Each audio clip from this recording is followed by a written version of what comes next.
royal visitor might have concealed the jewel. Chimneys was one of them. King Victor was arrested in Paris 3 days after the disappearance, if I may call it that, of the K. It was always hoped that he would someday lead us to the jewel. But Chimneys has been ransacked and overhauled a dozen times. Yes, said Battle sapiently.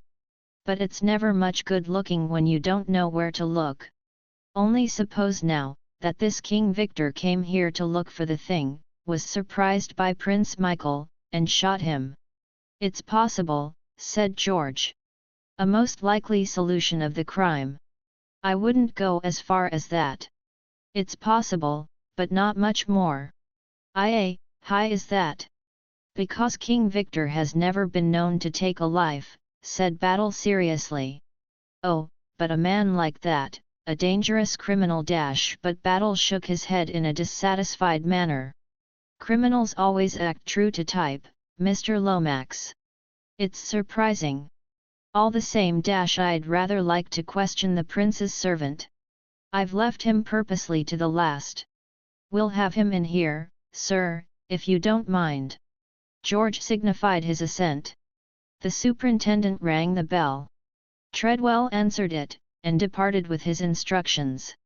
He returned shortly accompanied by a tall fair man with high cheekbones, and very deep-set blue eyes, and an impassivity of countenance, which almost rivaled Battle's. Boris Ankukov. Yes. You were valet to Prince Michael. I was His Highness' valet. Yes, the man spoke good English, though with a markedly harsh foreign accent. You know that your master was murdered last night. A deep snarl, like the snarl of a wild beast, was the man's only answer. It alarmed George, who withdrew prudently towards the window. When did you see your master last? His Highness retired to bed at 10:30. I slept, as always, in the anteroom next to him. He must have gone down to the room downstairs by the other door, the door that gave on the corridor. I did not hear him go. It may be that I was drugged. I have been an unfaithful servant, I slept while my master woke. I am accursed. George gazed at him fascinated. You loved your master, said Battle, watching the man closely. Boris' features contracted painfully. He swallowed twice. Then his voice came, harsh with emotion. I say this to you, English policeman, I would have died for him. And since he is dead, and I still live, my eyes shall not know sleep, or my heart rest, until I have avenged him. Like a dog will I nose out his murderer, and when I have discovered him, His eyes lit up. Suddenly he drew an immense knife from beneath his coat and brandished it aloft. Not all at once will I kill him, oh no. First I will slit his nose, and cut off his ears and put out his eyes, and then, into his black heart, I will thrust this knife. Swiftly he replaced the knife, and turning, left the room. George Lomax, his eyes always protuberant, but now goeling almost out of his head, stared at the closed door. Purebred Herzegovslovakian, of course, he muttered. Most uncivilized people. A race of brigands. Superintendent Battle rose alertly to his feet. Either that man's sincere, he remarked, or he's the best bluffer I've ever seen. And if it's the former, God help Prince Michael's murderer when that human bloodhound gets hold of him. Chapter 15. The French stranger Virginie and Anthony walked side by side down the path which led to the lake. For some minutes after leaving the house they were silent. It was Virginia who broke the silence at last with a little laugh. Oh, dear, she said, isn't it dreadful? Here I am so bursting with the things I want to tell you, and the things I want to know, that I simply don't know where to begin. First of all, she lowered her voice, what have you done with the body? How awful it sounds, doesn't it? I never dreamt that I should be so steeped in crime. I suppose it's quite a novel sensation for you, agreed Anthony. But not for you. Well, I've never disposed of a corpse before, certainly. Tell me about it. Briefly and succinctly, Anthony ran over the steps he had taken on the previous night. Virginia listened attentively. "I think you were very clever," she said approvingly when he had finished. "I can pick up the trunk again when I go back to Paddington. The only difficulty that might arise is if you had to give an account of where you were yesterday evening. I can't see that can arise. The body can't have been found until late last night, or possibly this morning. Otherwise there would have been something about it in this morning's papers. And whatever you may imagine from reading detective stories, doctors aren't such magicians that they can tell you exactly how many hours a man has been dead. The exact time of his death will be pretty vague. An alibi for last night would be far more to the point." "I know. Lord Caterham was telling me all about it. But the Scotland Yard man is quite convinced of your innocence now." Anthony did not reply at once. "He doesn't look particularly astute," continued Virginia. "I don't know about that," said Anthony slowly. "I've an impression that there are no flies on Superintendent Battle. He appears to be convinced of my innocence, but I'm not sure. He's stumped at present by my apparent lack of motive." "Apparent?" cried Virginia. "But what possible reason could you have for murdering an unknown foreign count?" Anthony darted a sharp glance at her. "You were at one time or other in Czechoslovakia, weren't you?" he asked. "Yes. I was there with my husband, for 2 years, at the embassy. That was just before the assassination of the King and Queen." "Did you ever run across Prince Michael Obolovich?" "Michael? Of course I did. Horrid little wretch. He suggested, I remember, that I should marry him morganatically." "Did he really? And what did he suggest you should do about your existing husband?" "Oh, he had a sort of David and Uriah scheme all made out." "And how did you respond to this amiable offer?" "Well," said Virginia, "unfortunately one had to be diplomatic. So poor little Michael didn't get it as straight from the shoulder as he might have done. But he retired hurt all the same. All this interest about Michael. Something I'm getting at in my own blundering fashion. I take it that you didn't meet the murdered man?" "No. To put it like a book, he retired to his own apartments immediately on arrival." "And of course you haven't seen the body?" Virginia, eyeing him with a good deal of interest, shook her head. "Could you get to see it, do you think?" "By means of influence in high places, meaning Lord Caterham, I dare say I could." /vhy? Is it an order?"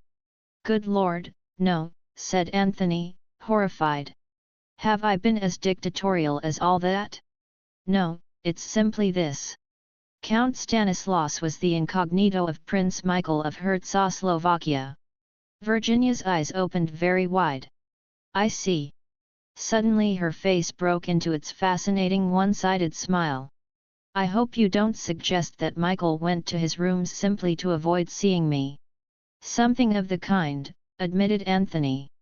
"You see, if I'm right in my idea that someone wanted to prevent your coming to Chimneys, the reason seems to lie in your knowing Czechoslovakia. Do you realize that you're the only person here who knew Prince Michael by sight?" "Do you mean that this man who was murdered was an impostor?" asked Virginia abruptly. "That is the possibility that crossed my mind. If you can get Lord Caterham to show you the body, we can clear up that point at once." "He was shot at 11:45, said Virginia thoughtfully. "The time mentioned on that scrap of paper. The whole thing horribly mysterious. That reminds me. Is that your window up there? The second from the end over the council chamber?" "No, my room is in the Elizabethan wing, the other side." "Vvhy?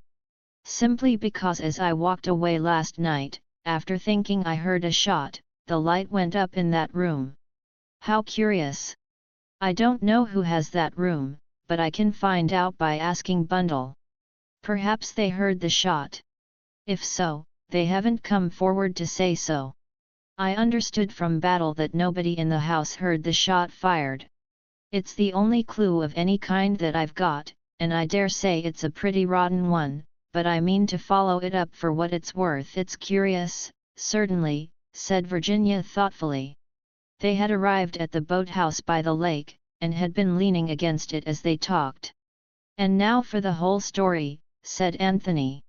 We'll paddle gently about on the lake, secure from the prying ears of Scotland Yard, American visitors, and curious housemaids.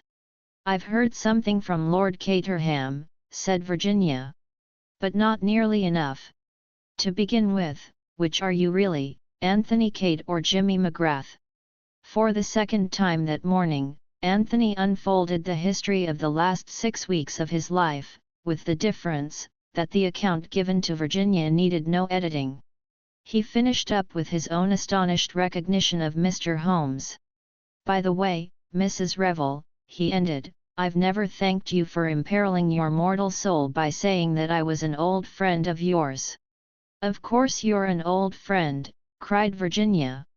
You don't suppose I'd lumber you with a corpse, and then pretend you were a mere acquaintance next time I met you? No, indeed. She paused. Do you know one thing that strikes me about all this, she went on. That there's some extra mystery about those memoirs that we haven't fathomed yet. I think you're right, agreed Anthony. There's one thing I'd like you to tell me, he continued. Hat's that. Hi, did you seem so surprised when I mentioned the name of Jimmy McGrath to you yesterday at Pont Street? Had you heard it before? I had, Sherlock Holmes. George, my cousin, George Lomax, you know, came to see me the other day, and suggested a lot of frightfully silly things. His idea was that I should come down here and make myself agreeable to this man, McGrath, and Delilah Theme Moyers out of him somehow. He didn't put it like that, of course. He talked a lot of nonsense about English gentlewomen, and things like that, but his real meaning was never obscure for a moment. It was just the sort of rotten thing poor old George would think of. And then I wanted to know too much, and he tried to put me off with lies that wouldn't have deceived a child of 2. Well, his plan seems to have succeeded, anyhow, observed Anthony. Here am I, the James McGrath he had in mind, and here are you being agreeable to me. But, alas, for poor old George, no memoirs. Now I've got a question for you. When I said I hadn't written those letters, you said you knew I hadn't, you couldn't know any such thing. Oh, yes, I could, said Anthony, smiling. I've got a good working knowledge of psychology. You mean your belief in the sterling worth of my moral character was such that but Anthony was shaking his head vigorously. Not at all. I don't know anything about your moral character. You might have a lover, and you might write to him. But you'd never lie down to be blackmailed. The Virginia Revel of those letters was scared stiff. You'd have fought. I wonder who the real Virginia Revel is, where she is, I mean. It makes me feel as though I had a double somewhere. Anthony lit a cigarette. You know that one of the letters was written from Chimneys, he asked at last. Hat. Virginia was clearly startled. When was it written? It wasn't dated. But it's odd, isn't it? I'm perfectly certain no other Virginia Revel has ever stayed at Chimneys. Bundle or Lord Caterham would have said something about the coincidence of the name if she had. Yes. It's rather queer. Do you know, Mrs. Revel, I am beginning to disbelieve profoundly in this other Virginia Revel. She's very elusive, agreed Virginia. Extraordinarily elusive. I am beginning to think that the person who wrote those letters deliberately used your name. But why, cried Virginia. Why should they do such a thing? Ah, that's just the question. There's the devil of a lot to find out about everything. Who do you really think killed Michael? Asked Virginia suddenly. The comrades of the Red Hand. I suppose they might have done so, said Anthony in a dissatisfied voice. Pointless killing would he rather characteristic of them. Let's get to work, said Virginia.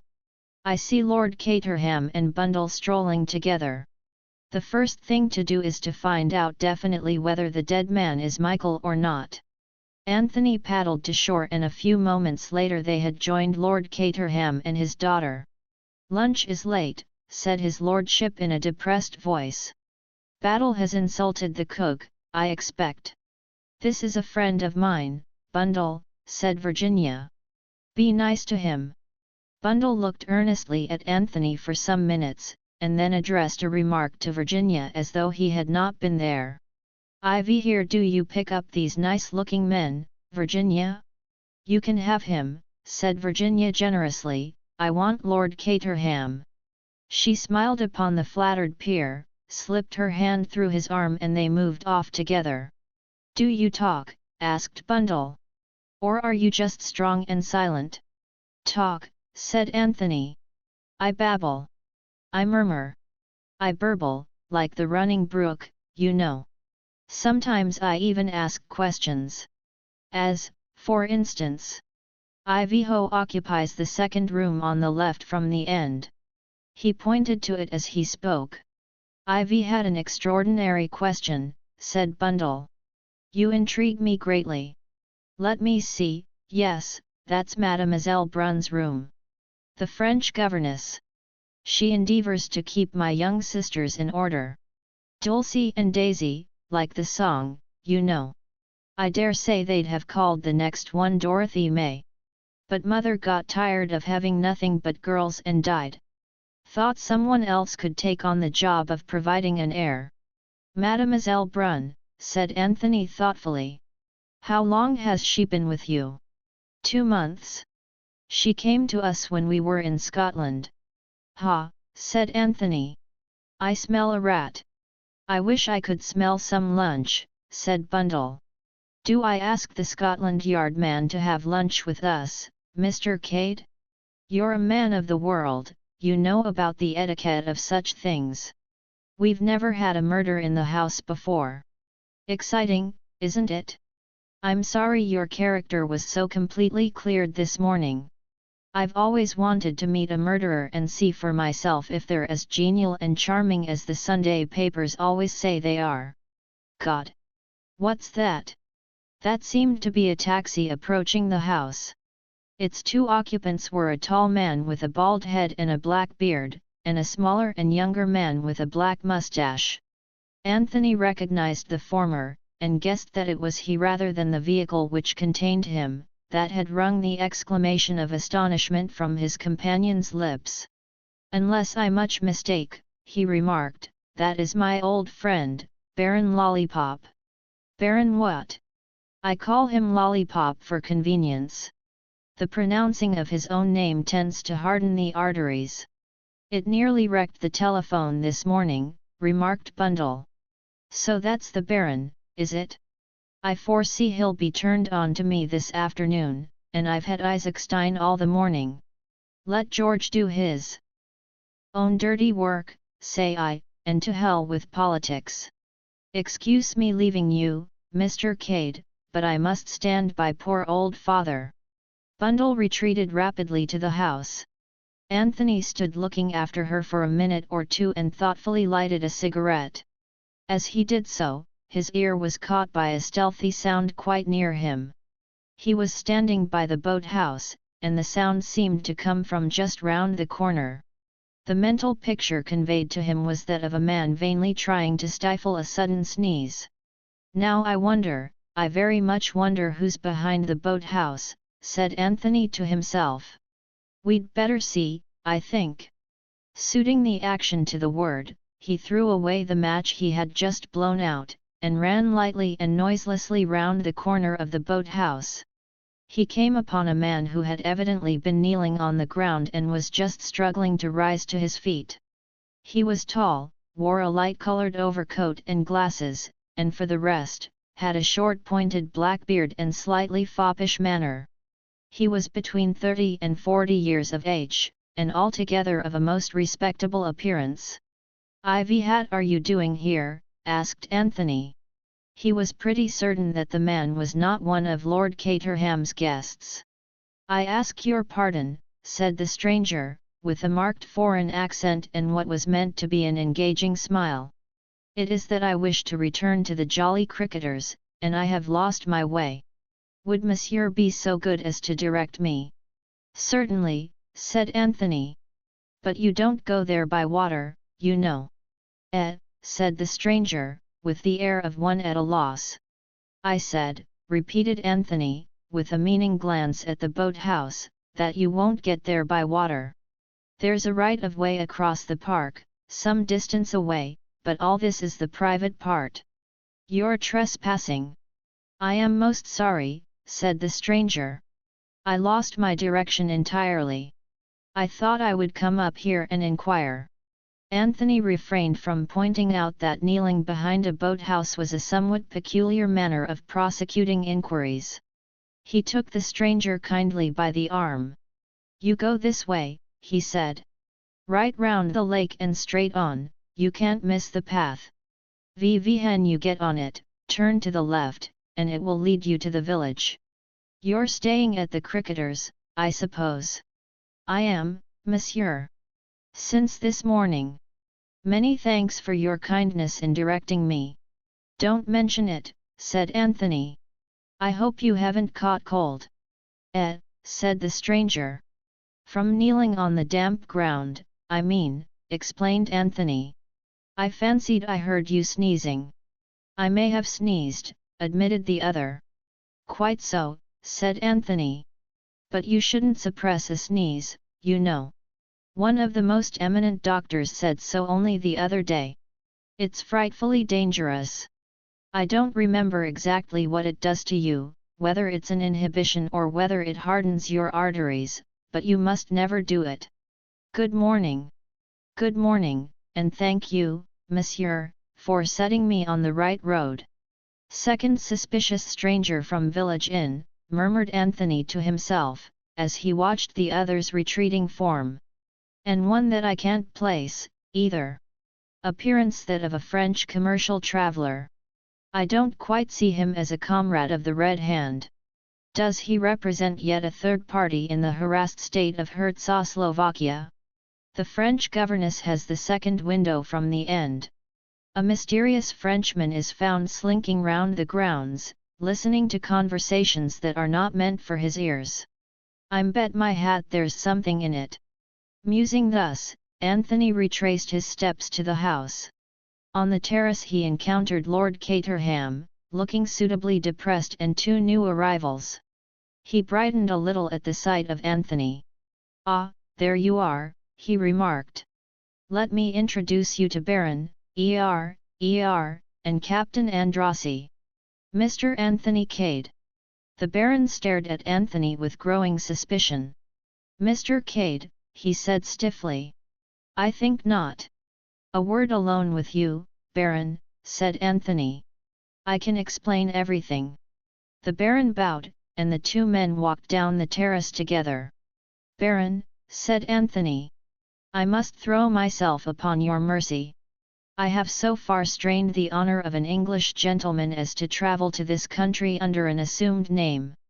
I represented myself to you as Mr. James McGrath, but you must see for yourself that the deception involved was infinitesimal. You are doubtless acquainted with the works of Shakespeare, and his remarks about the unimportance of the nomenclature of roses? This case is the same. The man you wanted to see was the man in possession of the memoirs. I was that man. As you know only too well, I am no longer in possession of them. A neat trick, Baron, a very neat trick. Thought of it, you or your principal? His Highness' own idea it was. And for anyone but him carry it out he would not permit. He did it jolly well," said Anthony, with approval. "I never took him for anything but an Englishman."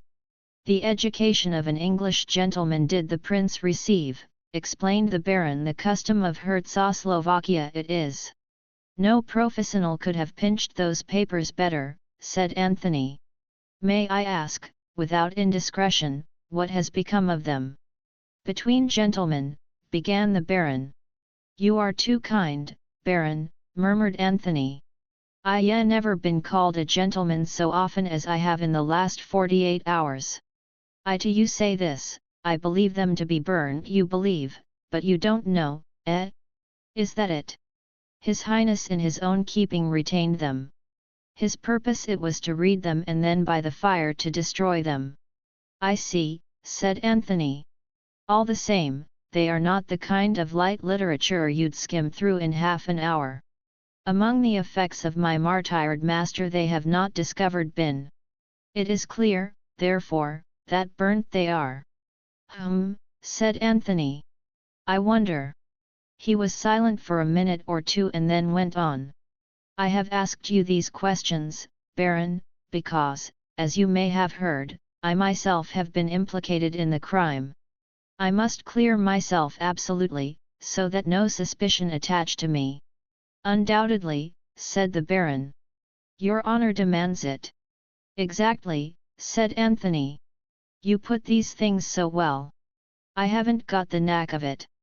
To continue, I can only clear myself by discovering the real murderer, and to do that I must have all the facts. This question of the memoirs is very important.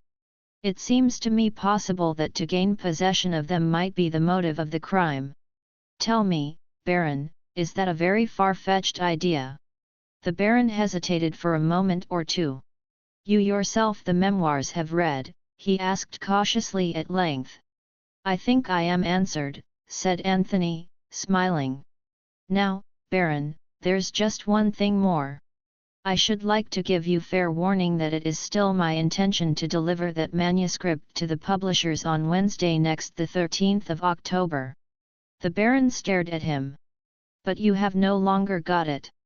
On Wednesday next, I said. Today is Friday. That gives me 5 days to get hold of it again. But if it is burnt? I don't think it is burnt. I have good reasons for not believing so. As he spoke they turned the corner of the terrace. A massive figure was advancing towards them. Anthony, who had not yet seen the great Mr. Hermann Isaacstein, looked at him with considerable interest. Ah, Baron, said Isaacstein, waving a big black cigar he was smoking, this is a bad business, a very bad business. My good friend, Mr. Isaacstein, it is indeed, cried the Baron. All our noble edifice in ruins is. Anthony tactfully left the two gentlemen to their lamentations, and retraced his steps along the terrace. Suddenly he came to a halt. A thin spiral of smoke was rising into the air apparently from the very center of the yew hedge. It must be hollow in the middle, reflected Anthony. I've heard of such things before. He looked swiftly to right and left of him. Lord Caterham was at the farther end of the terrace with Captain Andrassy. Their backs were towards him. Anthony bent down and wriggled his way through the massive yew. He had been quite right in his supposition. The yew hedge was really not one, but two, a narrow passage divided them. The entrance to this was about halfway up, on the side of the house. There was no mystery about it, but no one seeing the yew hedge from the front would have guessed at the probability.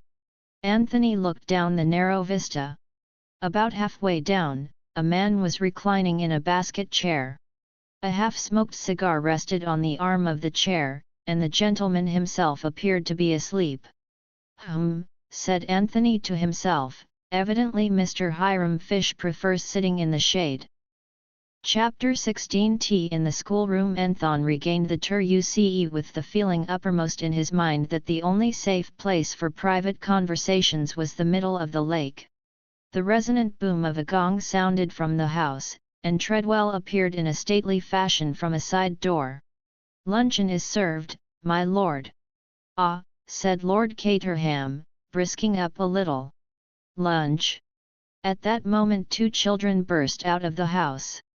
They were high-spirited young women of 12 and 10, and though their names might be Dulcie and Daisy, as Bundle had affirmed, they appeared to be more generally known as Guggle and Winkle.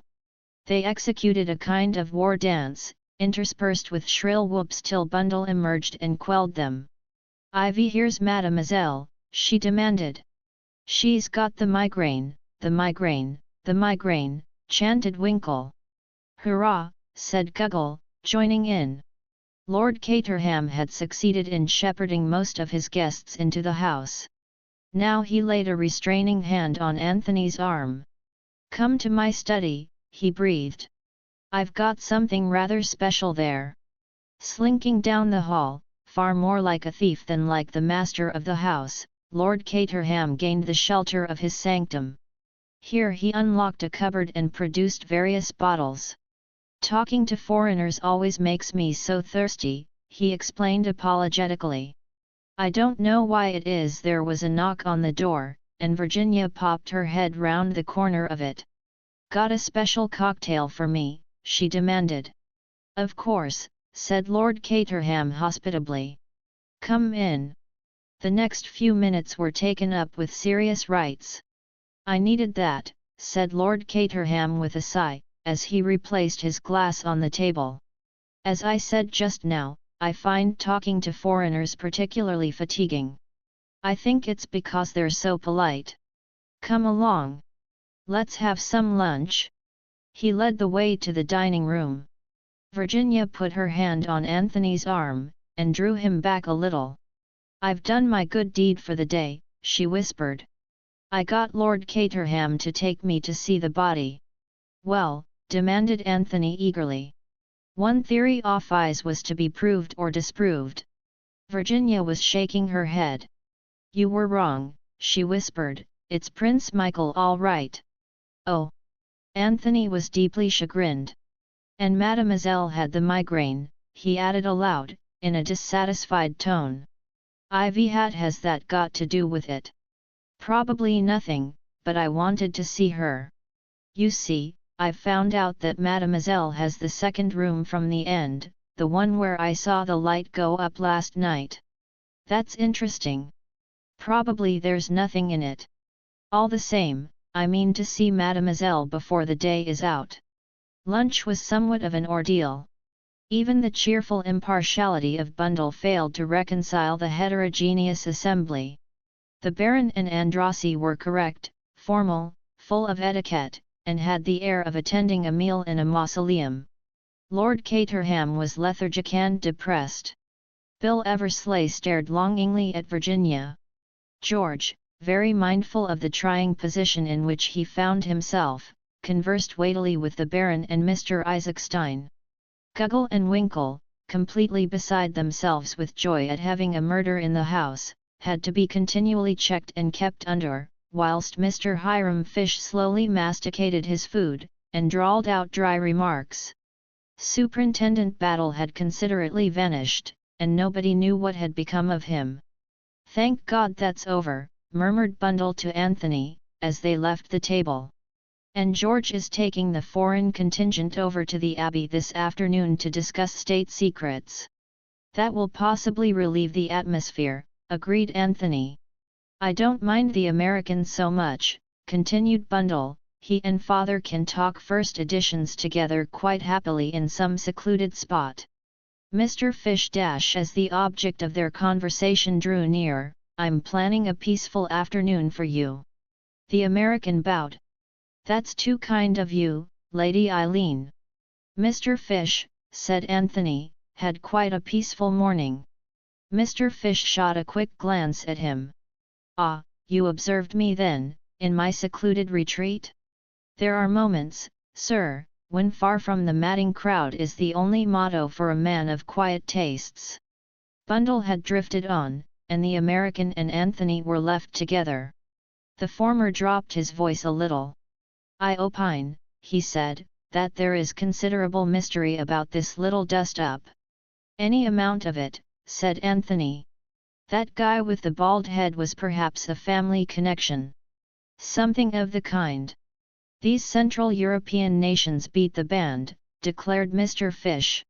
"It's kind of being rumoured around that the deceased gentleman was a Royal Highness." "Is that so, do you know?" "He was staying here as Count Stanislaus," replied Anthony evasively. To this Mr. Fish offered no further rejoinder than the somewhat cryptic, "Oh, boy." After which he relapsed into silence for some moments. "This police captain of yours," he observed at last. "Battle, or whatever his name is he the goods all right? Scotland Yard thinks so, replied Anthony dryly. He seems kind of hidebound to me, remarked Mr. Fish. No hustle to him. This big idea of his, letting no one leave the house, what is there to it? He darted a very sharp look at Anthony as he spoke. Everyone's got to attend the inquest tomorrow morning, you see. That's the idea, is it? No more to it than that? No question of Lord Caterham's guests being suspected. My dear Mr. Fish. I was getting a mite uneasy, being a stranger in this country. But of course it was an outside job, I remember now. Window found unfastened, wasn't it? It was, said Anthony, looking straight in front of him. Mr. Fish sighed. After a minute or two he said in a plaintive tone, Young man, do you know how they get the water out of a mine? How? By pumping, but it's mighty hard work. I observe the figure of my genial host detaching itself from the group over yonder. I must join him. Mr. Fish walked gently away, and Bundle drifted back again. Funny fish, isn't he? She remarked. He is. It's no good looking at Virginia, said Bundle sharply. I wasn't. You were. I don't know how she does it. It isn't what she says, I don't even believe it's what she looks. But, oh, boy! She gets there every time. Anyway, she's on duty elsewhere for the time. She told me to be nice to you, and I'm going to be nice to you, by force if necessary. No force required, Anthony assured her. But, if it's all the same to you, I'd rather you were nice to me on the water, in a boat. It's not a bad idea, said Bundle meditatively. They strolled down to the lake together. There's just one question I'd like to ask you, said Anthony as he paddled gently out from the shore, before we turn to really interesting topics. Business before pleasure. Ivanhoe's bedroom do you want to know about now? Asked Bundle with weary patience. Nobody's bedroom for the moment. But I would like to know where you got your French governess from. The man's bewitched, said Bundle. I got her from an agency, and I pay her £100 a year, and her Christian name is Genevieve. Anything more you want to know? Assume the agency, said Anthony. About her references. Oh, glowing. She'd lived for 10 years with the Countess of Vivi-Hatnot.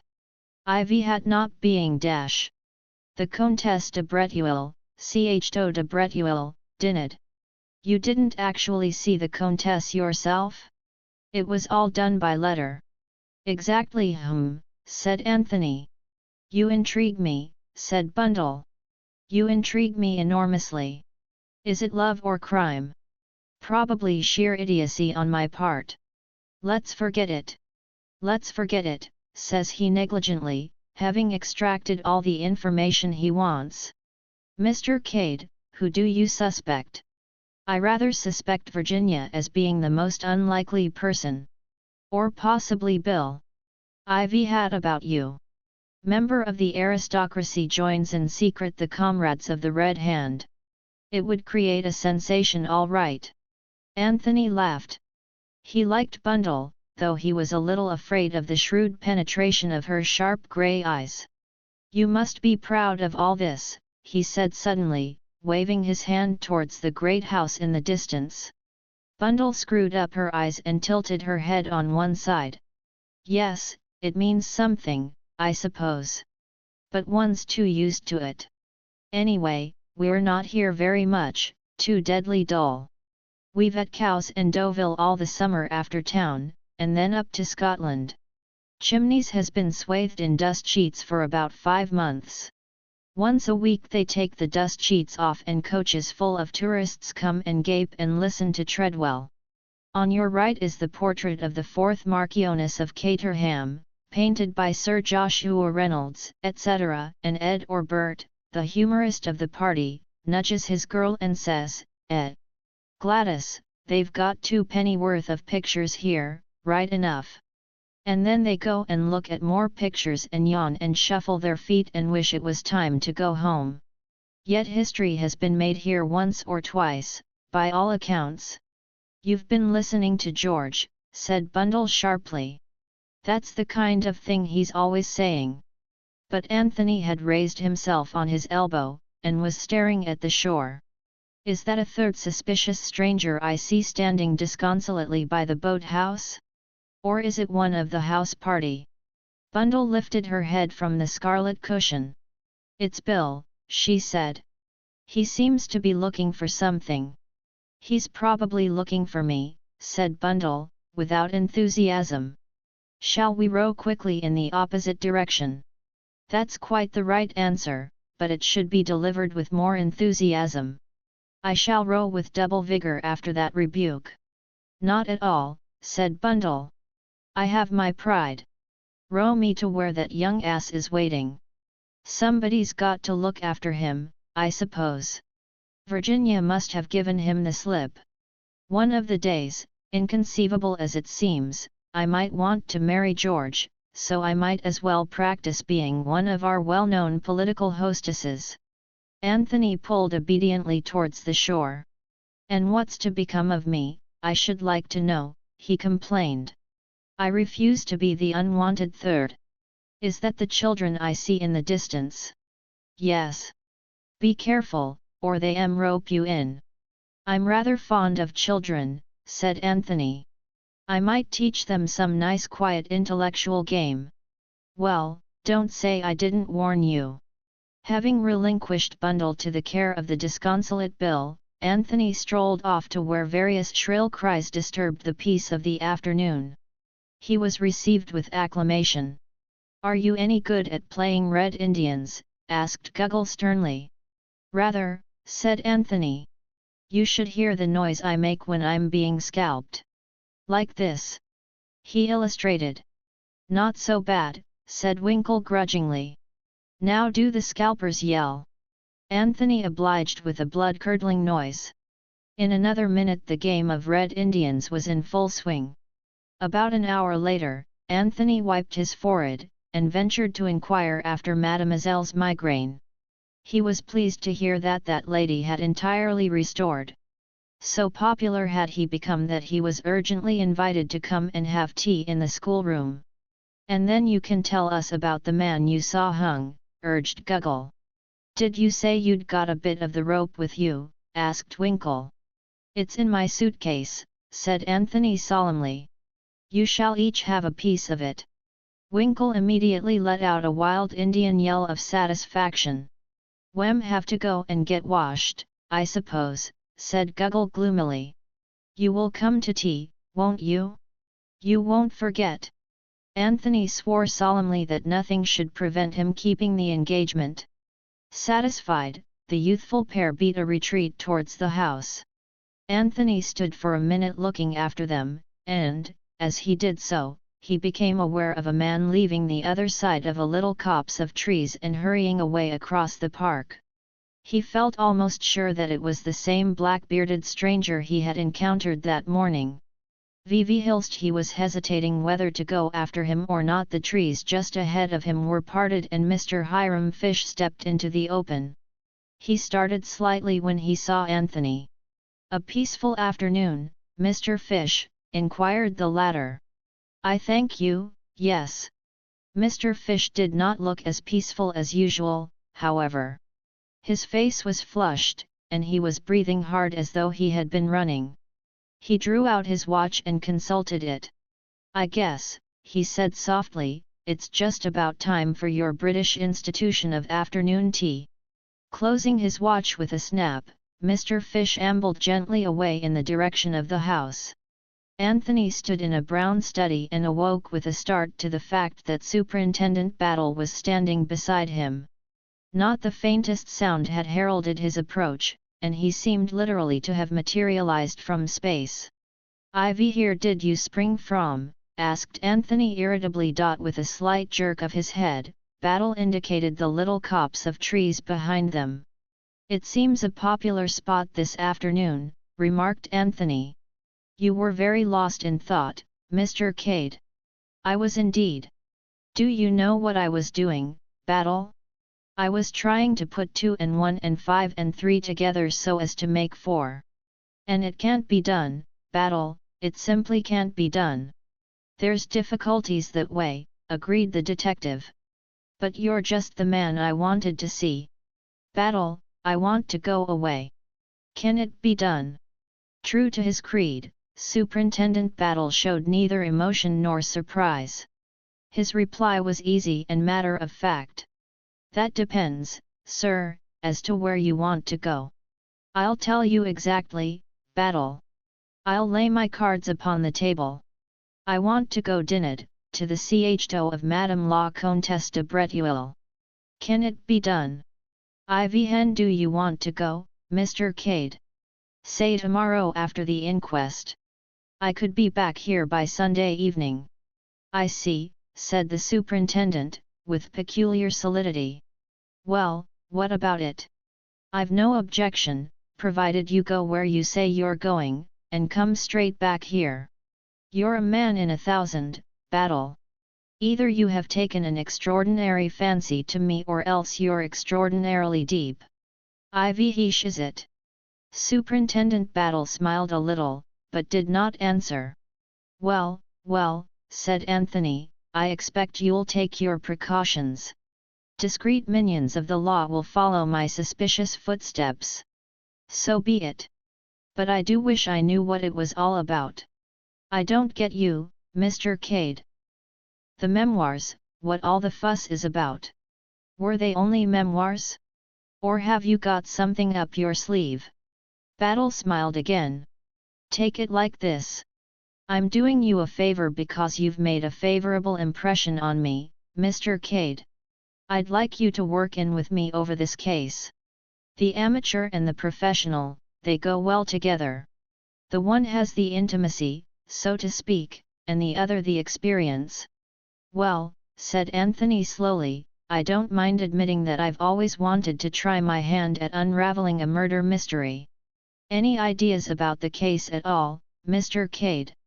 Plenty of them, said Anthony. But they're mostly questions. As, for instance, Ivanhoe steps into the murdered Michael's shoes? It seems to me that that is important. A rather wry smile came over Superintendent Battle's face. I wondered if you'd think of that, sir. Prince Nicholas Obolovich is the next heir, first cousin of this gentleman. And where is he at the present moment? Asked Anthony, turning away to light a cigarette. Don't tell me you don't know, Battle, because I shan't believe you. We've reason to believe that he's in the United States. He was until quite lately, at all events. Raising money on his expectations. Anthony gave vent to a surprised whistle. I get you, said Anthony. Michael was backed by England, Nicholas by America. In both countries a group of financiers are anxious to obtain the oil concessions. The Loyalist Party adopted Michael as their candidate, now they'll have to look elsewhere. Gnashing of teeth on the part of Isaac Stein & Co. and Mr. George Lomax. Rejoicings in Wall Street. Am I right? You're not far off, said Superintendent Battle. Said Anthony. I almost dare swear that I know what you were doing in that copse. The detective smiled, but made no reply. International politics are very fascinating, said Anthony, but I fear I must leave you. I have an appointment in the schoolroom. He strode briskly away towards the house. Inquiries of the dignified Treadwell showed him the way to the schoolroom. He tapped on the door and entered, to be greeted by squeals of joy. Guggle and Winkle immediately rushed at him and bore him in triumph to be introduced to Mademoiselle. For the first time, Anthony felt a qualm. Mademoiselle Brunn was a small, middle-aged woman with a sallow face, pepper-unsalt hair, and a budding moustache. As the notorious foreign adventuress she did not fit into the picture at all. I believe, said Anthony to himself, I'm making the most utter fool of myself. Never mind, I must go through with it now.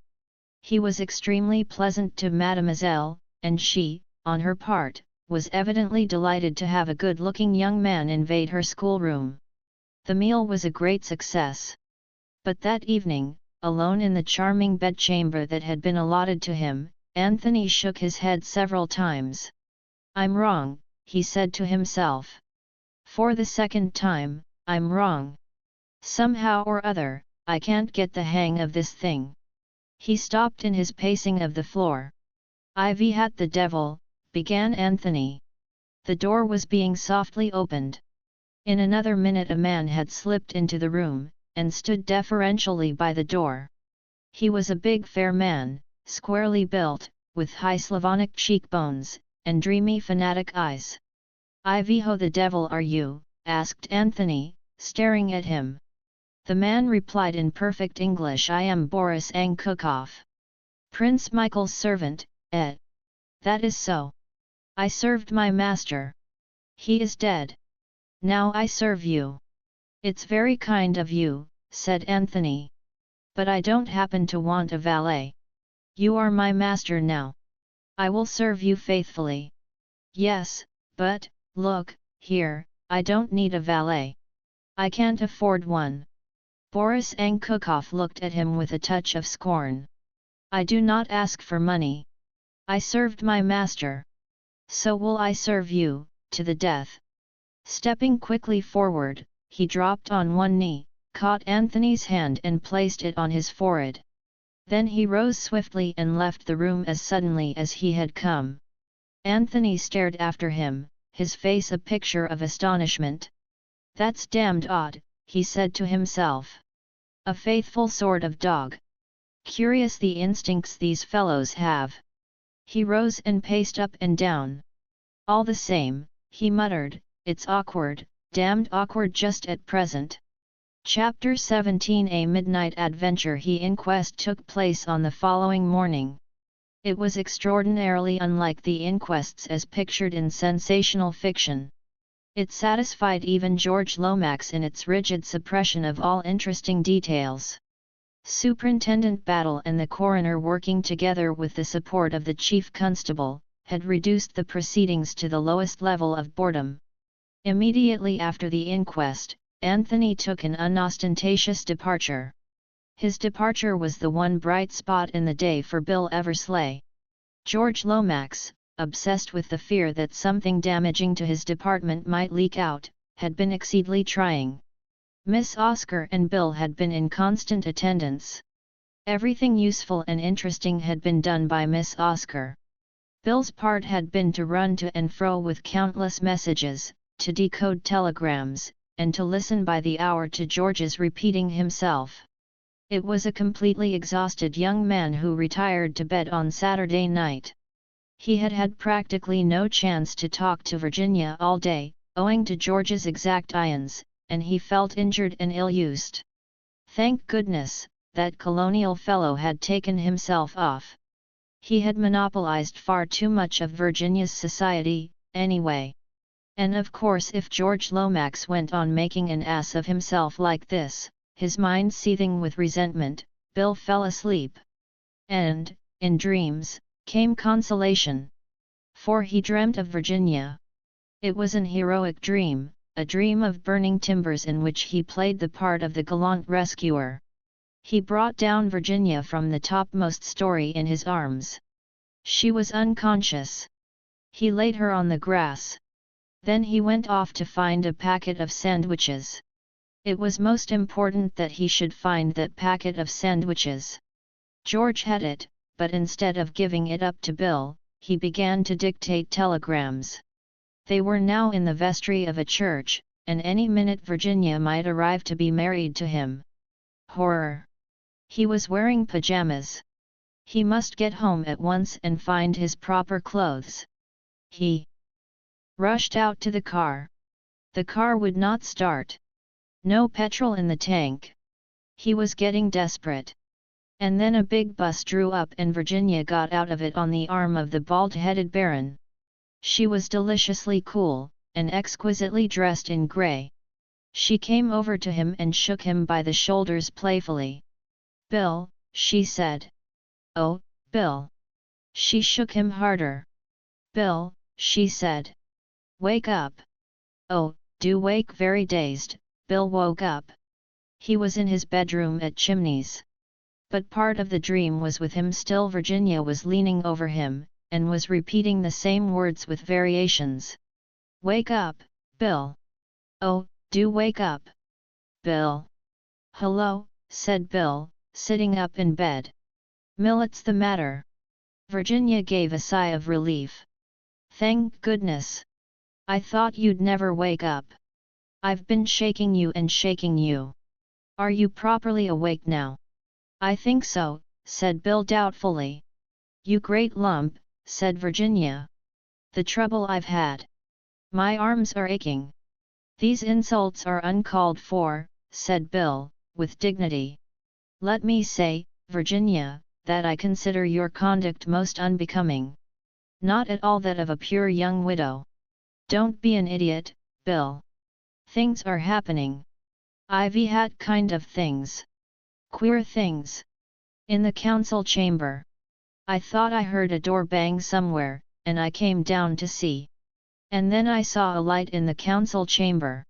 I crept along the passage, and peeped through the crack of the door. I couldn't see much, but what I could see was so extraordinary that I felt I must see more. And then, all of a sudden, I felt that I should like a nice, big strong man with me. And you were the nicest and biggest and strongest man I could think of, so I came in and tried to wake you up quietly. But I've been ages doing it, I see, said Bill. And what do you want me to do now? Get up and tackle the burglars. Virginia wrinkled her brows. I'm not sure that they are burglars. Bill, it's very queer, but don't let's waste time talking. Get up. Bill slipped obediently out of bed. Wait while I don a pair of boots, the big ones with nails in them.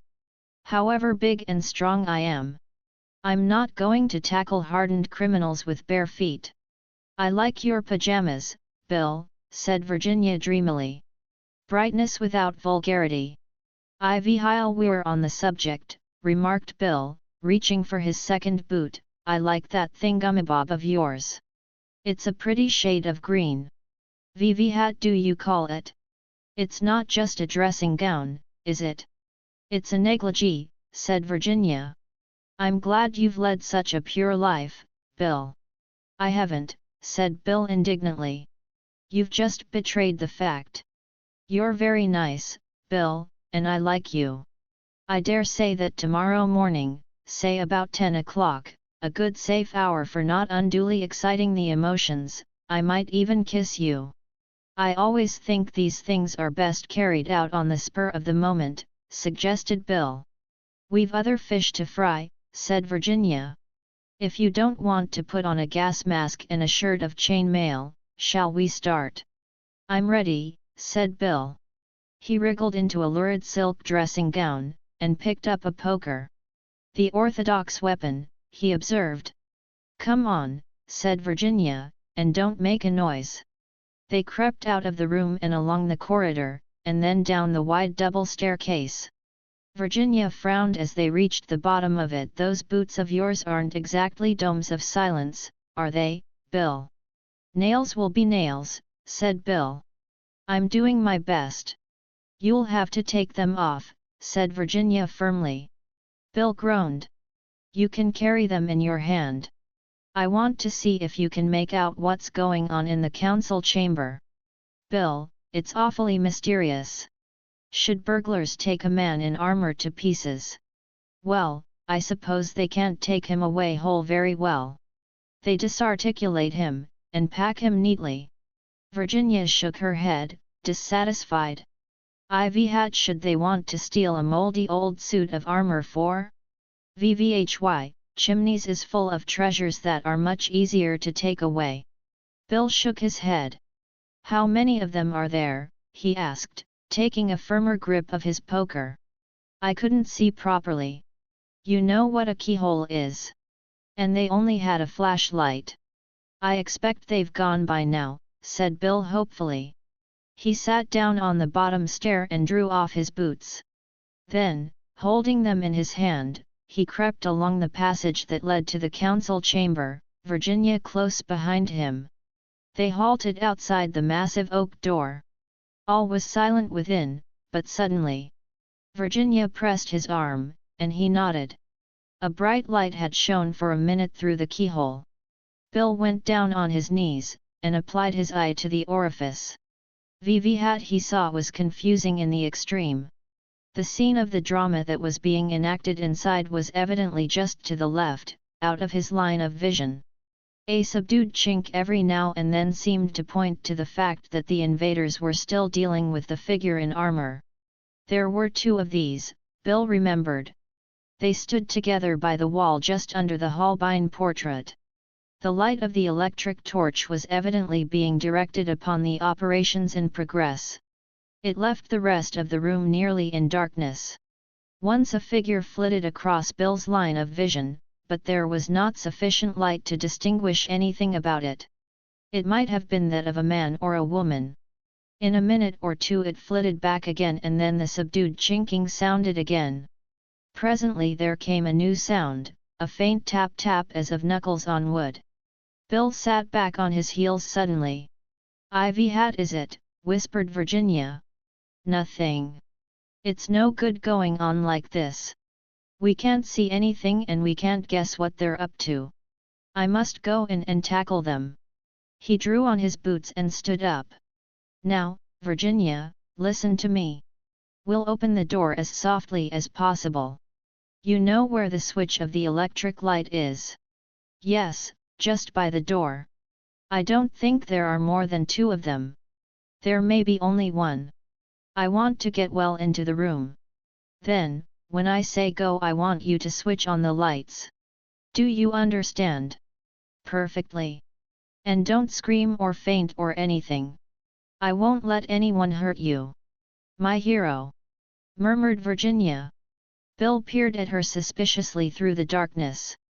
He heard a faint sound which might have been either a sob or a laugh. Then he grasped the poker firmly and rose to his feet. He felt that he was fully alive to the situation. Very softly, he turned the handle of the door. It yielded and swung gently inwards. Bill felt Virginia close beside him. Together they moved noiselessly into the room. At the farther end of the room, the torch was playing upon the Holbein picture. Silhouetted against it was the figure of a man, standing on a chair and gently tapping on the paneling. His back, of course, was to them, and he merely loomed up as a monstrous shadow. What more they might have seen cannot be told, for at that moment Bill's nails squeaked upon the parquet floor. The man swung round, directing the powerful torch full upon them and almost dazzling them with the sudden glare. Bill did not hesitate. "Go," he roared to Virginia, and sprang for his man, as she obediently pressed down the switch of the electric lights. The big chandelier should have been flooded with light, but, instead, all that happened was the click of the switch. The room remained in darkness. Virginia heard Bill curse freely. The next minute the air was filled with panting, scuffling sounds.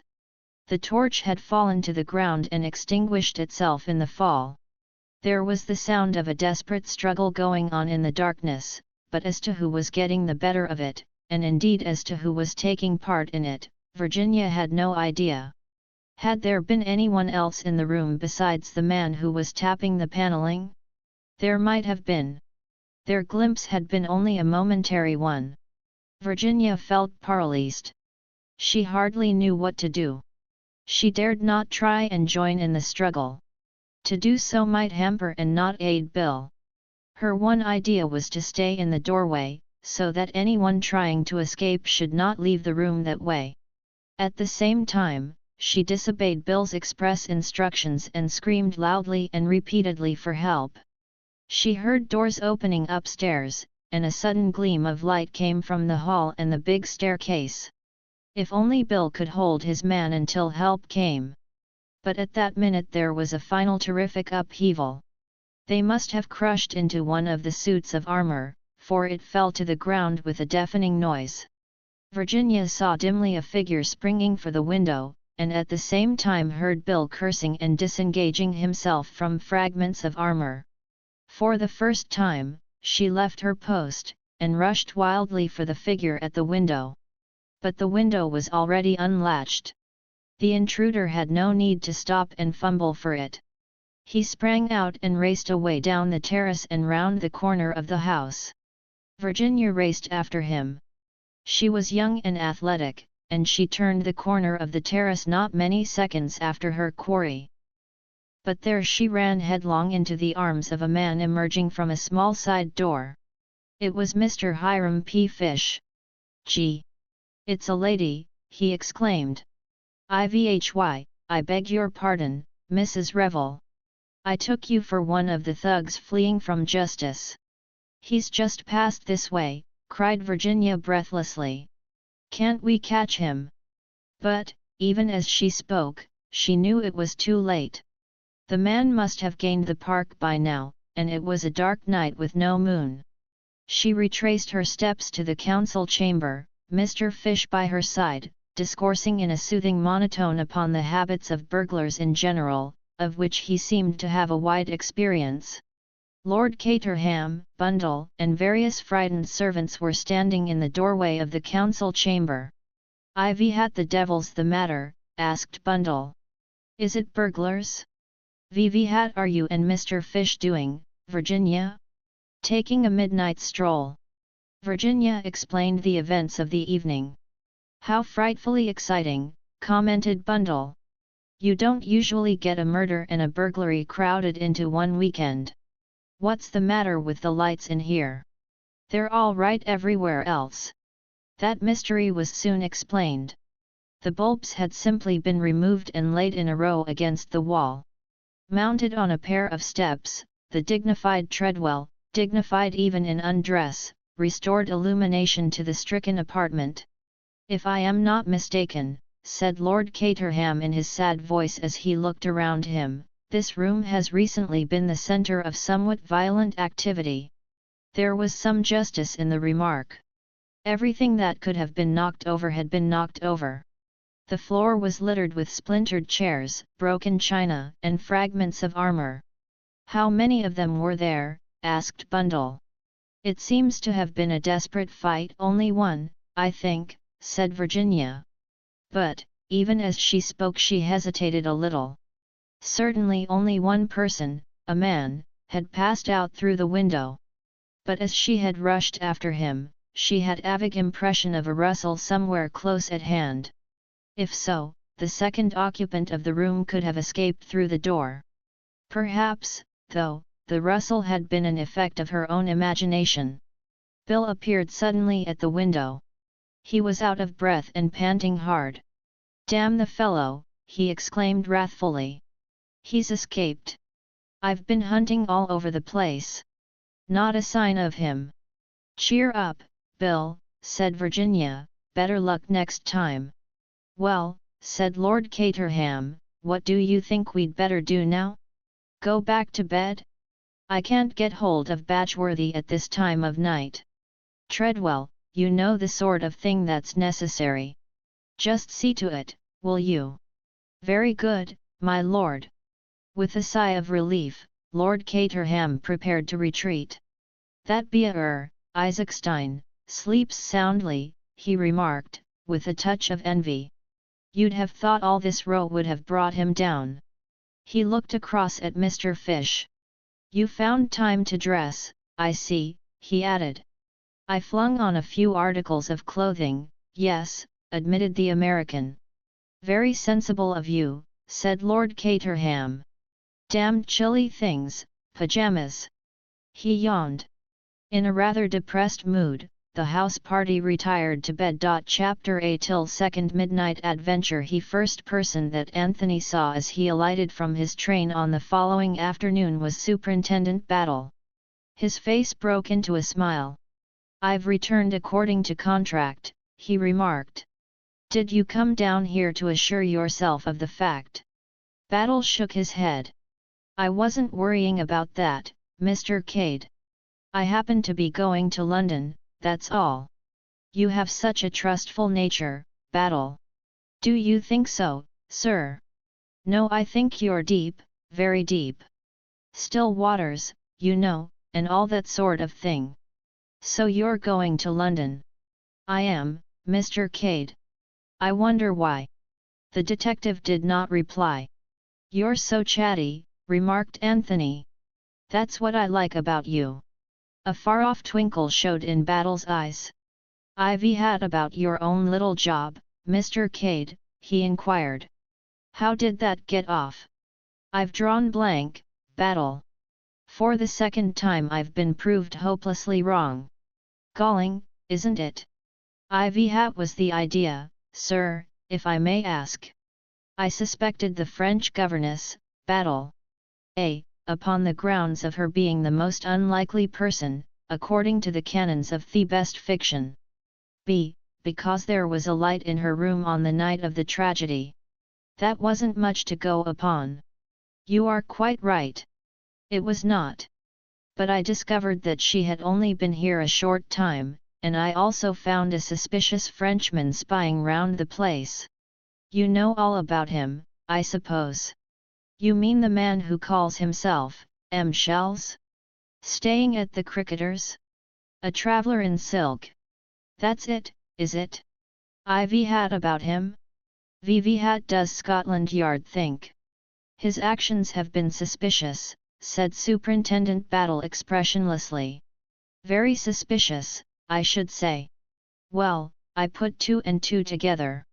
French governess in the house, French stranger outside.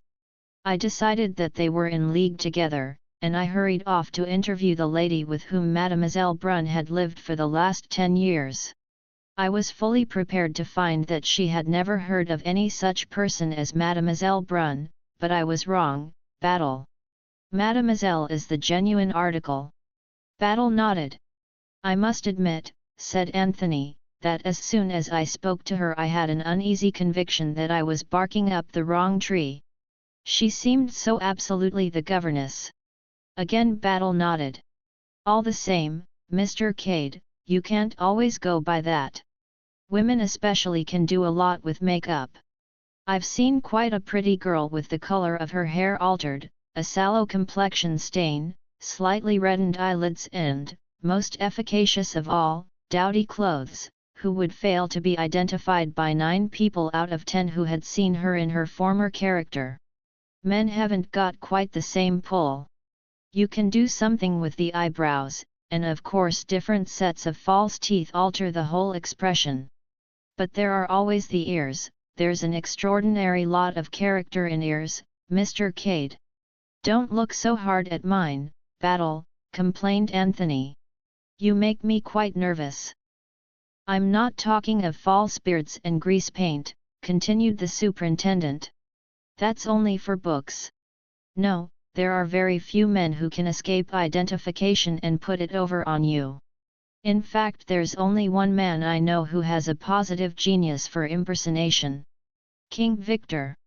Ever heard of King Victor, Mr. Cade? There was something so sharp and sudden about the way the detective put the question that Anthony checked the words that were rising to his lips. King Victor, he said reflectively instead. Somehow, I seem to have heard the name. One of the most celebrated jewel thieves in the world. Irish father, French mother. Can speak 5 languages at least.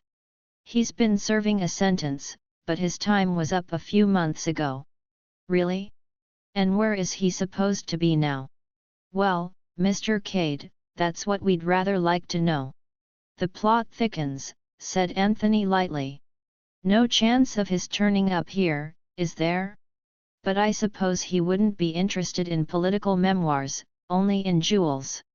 There's no saying, said Superintendent Battle. For all we know, he may be here already. Disguised as the second footman? Splendid. You'll recognize him by his ears and cover yourself with glory.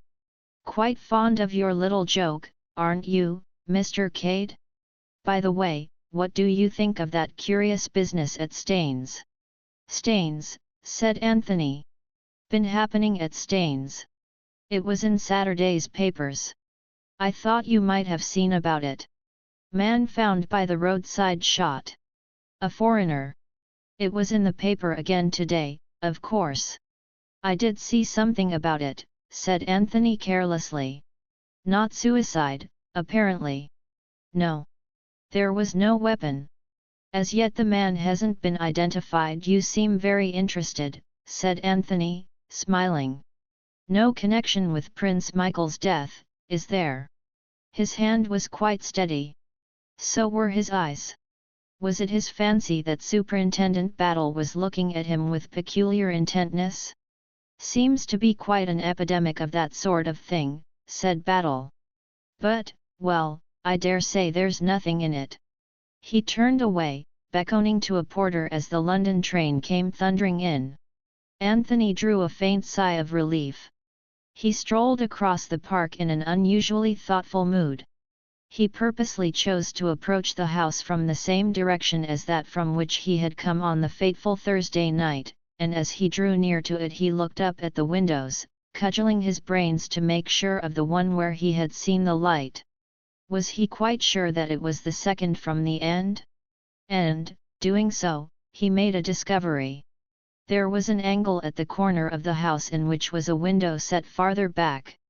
Standing on one spot, you counted this window as the first, and the first one built out over the council chamber as the second, but move a few yards to the right and the part built out over the council chamber appeared to be the end of the house. The first window was invisible, and the two windows of the rooms over the council chamber would have appeared the first and second from the end.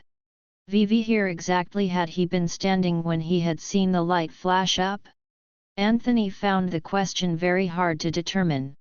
A matter of a yard or so made all the difference. But one point was made abundantly clear. It was quite possible that he had been mistaken in describing the light as occurring in the second room from the end. It might equally well have been the third. Now who occupied the third room? Anthony was determined to find that out as soon as possible. Fortune favoured him. In the hall Treadwell had just set the massive silver urn in its place on the tea tray. Nobody else was there. "Hello, Treadwell," said Anthony. "I wanted to ask you something. Ho has the third room from the end on the west side? Over the council chamber, I mean." Treadwell reflected for a minute or two. "That would be the American gentleman's room, sir. Mr. Fish." "Oh, is it? Thank you." "Not at all, sir." Treadwell prepared to depart, then paused. The desire to be the first to impart news makes even pontifical buffers human. "Perhaps you have heard, sir, of what occurred last night?" "Not a word," said Anthony. "What did occur last night?" "An attempt at robbery, sir." "Not really? Was anything taken?" "No, sir. The thieves were dismantling the suits of armor in the council chamber when they were surprised and forced to flee. Unfortunately they got clear away." "That's very extraordinary," said Anthony. "The council chamber again. Did they break in that way?" "It is supposed, sir, that they forced the window." Satisfied with the interest his information had aroused, Treadwell resumed his retreat, but brought up short with a dignified apology. "I beg your pardon, sir. I didn't hear you come in, and I didn't know you were standing just behind me." Mr. Isaacstein, who had been the victim of the impact, waved his hand in a friendly fashion. "No harm done, my good fellow. I assure you no harm done." Treadwell retired looking contemptuous, and Isaacstein came forward and dropped into an easy chair. "Hello, Cade, so you're back again. Been hearing all about last night's little show?" "Yes," said Anthony. "Rather an exciting weekend, isn't it?" "I should imagine that last night was the work of local men," said Isaacstein. "It seems a clumsy, amateurish affair." "Is there anyone about here who collects armor?" asked Anthony. "It seems a curious thing to elect." "Very curious," agreed Mr. Isaacstein. He paused a minute, and then said slowly, "The whole position here is very unfortunate. There was something almost menacing in his tone. "I don't quite understand," said Anthony. Hi, are we all being kept here in this way? The inquest was over yesterday. The prince's body will be removed to London, where it is being given out that he died of heart failure. And still nobody is allowed to leave the house. Mr. Lomax knows no more than I do. He refers me to Superintendent Battle." "Superintendent Battle has something up his sleeve," said Anthony thoughtfully. "And it seems the essence of his plan that nobody should leave. But, excuse me, Mr. Cade, you have been away. With a string tied to my leg. I've no doubt that I was shadowed the whole time. I shouldn't have been given a chance of disposing of the revolver or anything of that kind."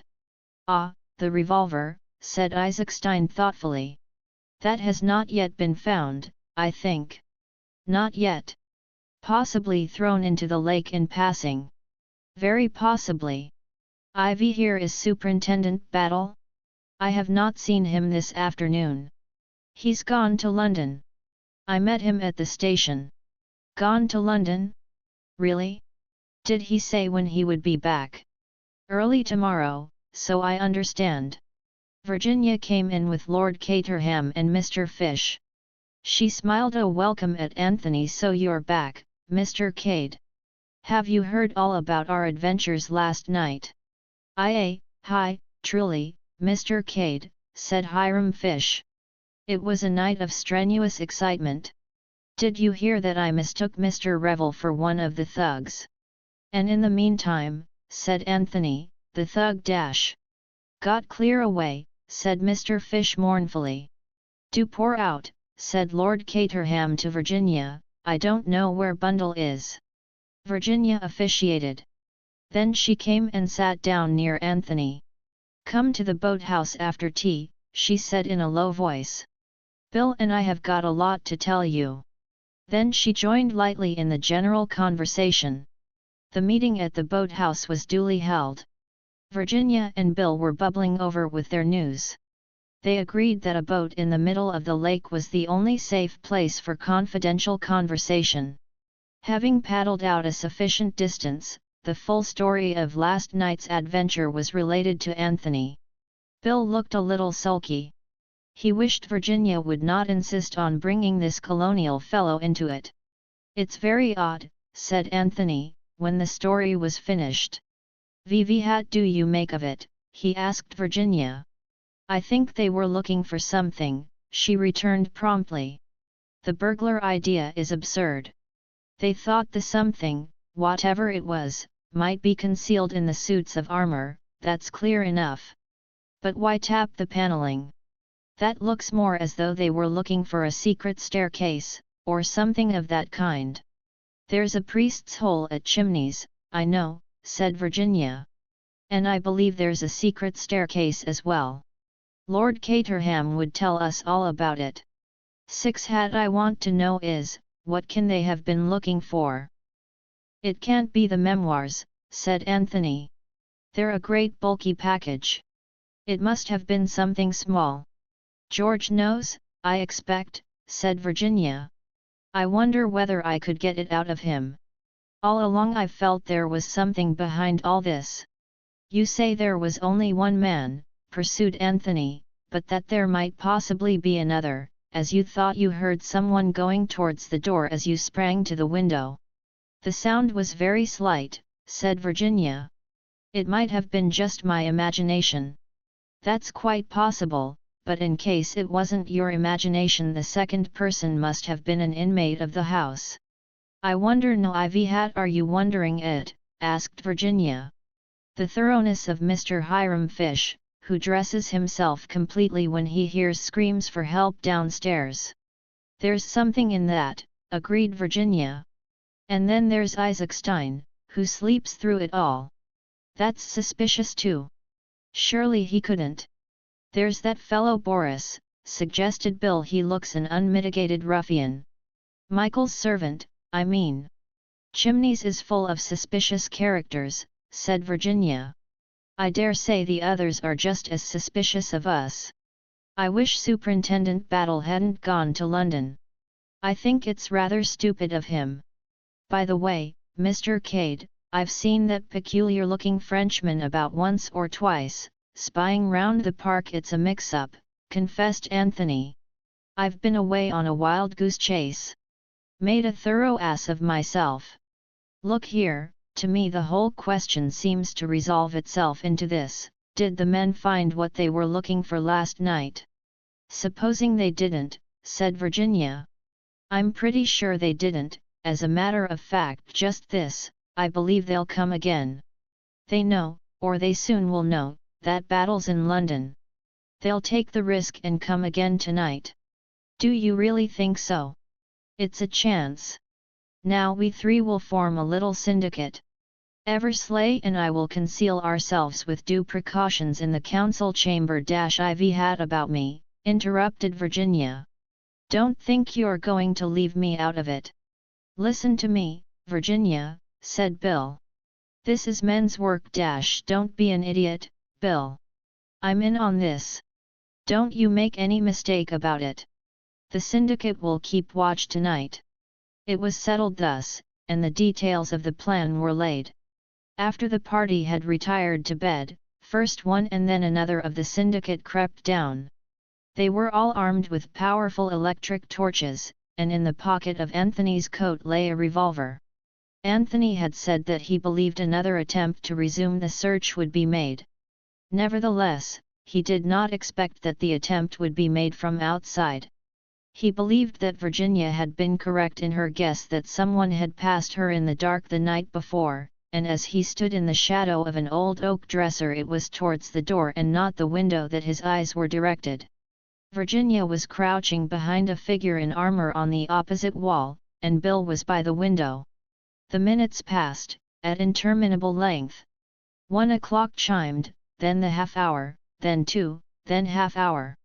Anthony felt stiff and cramped. He was coming slowly to the conclusion that he had been wrong. No attempt would be made tonight. And then he stiffened suddenly, all his senses on the alert. He had heard a footstep on the terrace outside. Silence again, and then a low scratching noise at the window. Suddenly it ceased, and the window swung open. A man stepped across the sill into the room. He stood quite still for a moment, peering round as though listening. After a minute or two, seemingly satisfied, he switched on a torch he carried, and turned it rapidly round the room. Apparently he saw nothing unusual. The three watchers held their breath. He went over to the same bit of panelled wall he had been examining the night before. And then a terrible knowledge smote Bill. He was going to sneeze. The wild race through the dew-laden park the night before had given him a chill. All day he had sneezed intermittently. A sneeze was due now, and nothing on earth would stop it. He adopted all the remedies he could think of. He pressed his upper lip, swallowed hard, threw back his head and looked at the ceiling.